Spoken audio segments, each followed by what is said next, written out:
And ఇంకొకటి ఏంటంటే madam, ఇట్లాంటిది ఏదైనా నిజంగానే ఆయన దగ్గర విషపూరితమైనవి అమ్ముతున్నారు అంటే ఫస్ట్ మనం వెళ్ళి కంప్లైంట్ చేయాలి. అక్కడ కూడా రైట్ లేదు, యాజ్ అ జర్నలిస్ట్ కూడా మనం మాట్లాడడానికి లేదు. ఫుడ్ సేఫ్టీ అథారిటీ వాళ్ళకి మనం కంప్లైంట్ చేయాలి, ఫుడ్ ఇన్స్పెక్టర్ వచ్చి అది చెక్ చేస్తాడు, అప్పుడు మాట్లాడతారు. అంతేగాని ఒక మనిషి మీద పడిపోయి ఇదంతా ఉంటుంది, బేసిక్ ప్రోటోకాల్ ఉంటుంది కదా. ఇక్కడ అంతా ఏంటి అంటే మనకెవరి ప్రాపకమో కావాలి.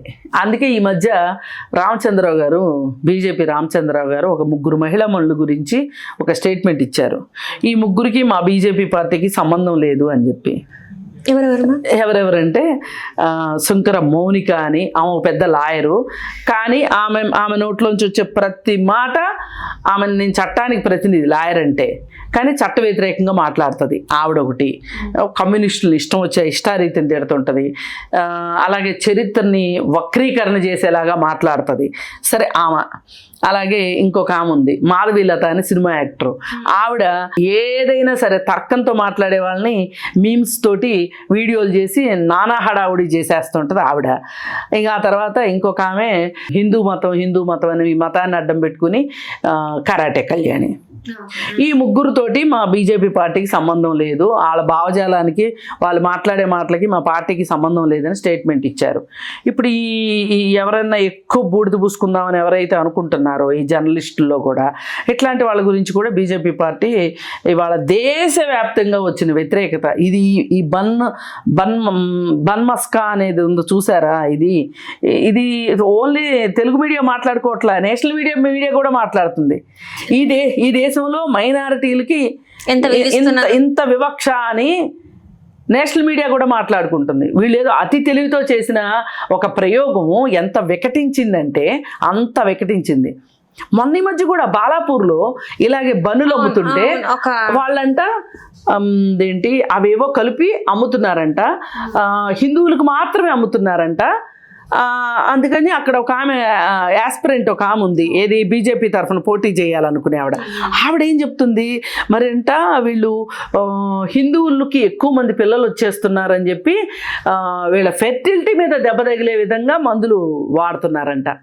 వాళ్ళకి అసలు అంత ఉంటుందా? అసలు అంత ప్రాసెస్ చేయాలంటే ఎన్ని డబ్బులు ఖర్చు అవుతాయి? అన్ని డబ్బులే ఉంటే వాళ్ళు అది ఎందుకు ఆ వ్యాపారం ఎందుకు చేస్తారు? చాలా మంది గరానాగా ఓ పెద్ద వ్యాపారాలే చేస్తారు కదా. రెస్టారెంట్ ఓ కూటికి గతి లేని వాడు మీరు చెప్పే ప్రకారంలో చెయ్యాలి అని అంటే వాడికి వనరులు ఎక్కడయ్యి అసలు? అందుకే ఆయన చాలా చదువుకొని వాడైనా తర్కబద్ధంగా మాట్లాడాడు. ఇప్పుడు ఈ బన్నులు అమ్మే ఆయనే చదువుకొని ఆయన అయితే వాళ్ళ నాన్న కూడా బన్నులే అమ్ముతాడు. వాళ్ళ నాన్న అన్నాడు, మాకు అన్ని తెలివితేటలు లేవు, ఇంతమందిని మోసగించే తెలివితేటలు మాకుంటే మేము ఈ వ్యాపారాలు ఎందుకు చేసుకుంటాము అని చెప్పి. ఇంకోటి కూడా అన్నాడు మేడం, ఒకవేళ అందులో నిజంగానే విషయం ఏమన్నా ఉంటే మమ్మల్ని ఉరిదీయండి అని చెప్పాడు. అంత ధైర్యంగా ఎట్లా చెప్తాడు? ఇప్పుడు ఈ సోకాల్డ్ జర్నలిస్టులు వీళ్ళు చెప్పమానండి, మేము రిపోర్ట్ చేసేదిలో అందులో ఏదైనా తప్పు ఉంటే మమ్మల్ని ఉరిదీయండి అని వీళ్ళని అనమానండి. ఛాలెంజ్ కదా మరి. అతను తప్పు చేస్తున్నాడని మీరు మాట్లాడారు, అతను ఒక ఛాలెంజ్ విసిరాడు, మరి మీరు కూడా ఒక ఛాలెంజ్ విసిరండి. అంత ధైర్యం చేస్తారా? అంత ధైర్యం చేస్తారా?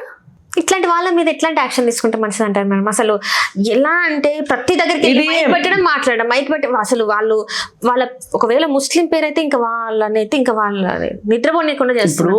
మొన్న ఈ మధ్య కొంతమంది చదువుకోని మహిళల దగ్గరికి వెళ్ళి, అంటే వాళ్ళకి చట్టాల పట్ల వాటి పట్ల అవగాహన, నేను వాళ్ళనేం తప్పు పట్టట్లా, అందరికీ అన్నీ తెలియాలని లేదు, తెలియని వాళ్ళతో కూడా తెలిసినట్టుగా మాట్లాడించటం, వాళ్ళకి ముందే మీరు పలానాది మాట్లాడండి అని చెప్పి మాట్లాడించటం ముందు చూసారా, ఇది చాలా దరిద్రపు జర్నలిజం అంటారు దీన్ని. మొన్న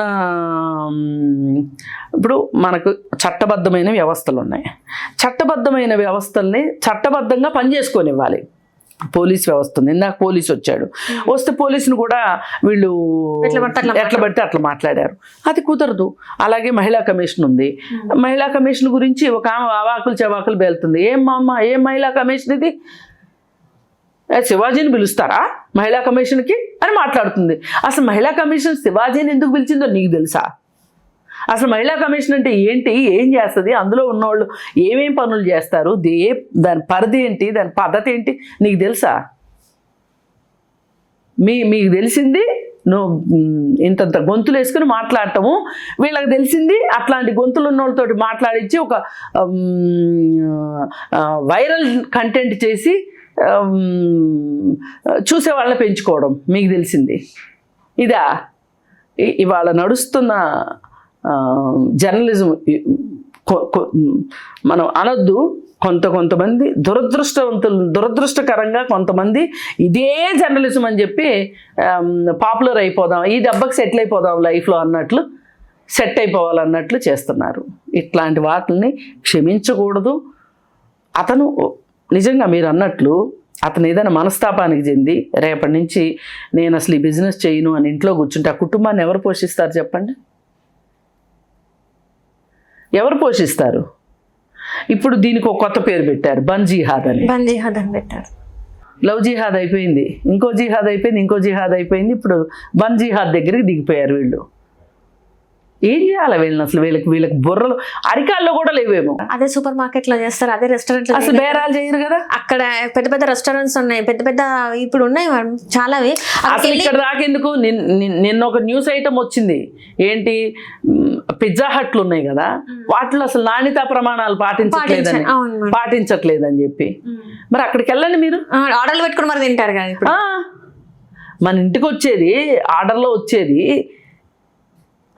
పెద్ద పెద్ద స్వీట్ షాపులు ఉన్నాయి, అక్కడ ఎక్కడన్నా మ్యానుఫ్యాక్చరింగ్ డేట్ పెడుతున్నారా? అసలు కనిపించవు. వాళ్ళకి చిత్తశుద్ధి ఉండి వాళ్ళు ఏదైనా మంచిగా వ్యాపారం చేయాలి, మంచి పేరు తెచ్చుకోవాలి 4 కాలాల పాటు అని చేస్తే వాళ్ళు చేయాల్సిందే తప్పితే వాళ్ళ మీద ఏమైనా నిఘా వ్యవస్థలు ఉన్నాయా? అసలు ఇవన్నీ కాదండి. అసలు ఫుడ్ సేఫ్టీకి సంబంధించిన ఫుడ్ సేఫ్టీ ఇన్స్పెక్టర్లు ఎంతమంది ఉన్నారో చెప్పండి హైదరాబాద్లో? అసలు తెలియదు. అసలు ఇన్స్పెక్షన్ అనేది చాలా తక్కువ జరుగుతుంది. ఒక ఫుడ్ లైసెన్స్ కావాలి అంటే వీళ్ళు ఎస్టాబ్లిష్ చేసుకున్న తర్వాత, వీళ్ళు అప్లై చేసుకున్న తర్వాత వాళ్ళు వచ్చి చూసి ఇక్కడ అన్ని ప్రమాణాల ప్రకారం ఉన్నాయి అంటే చూసి లైసెన్స్ ఇవ్వాలి.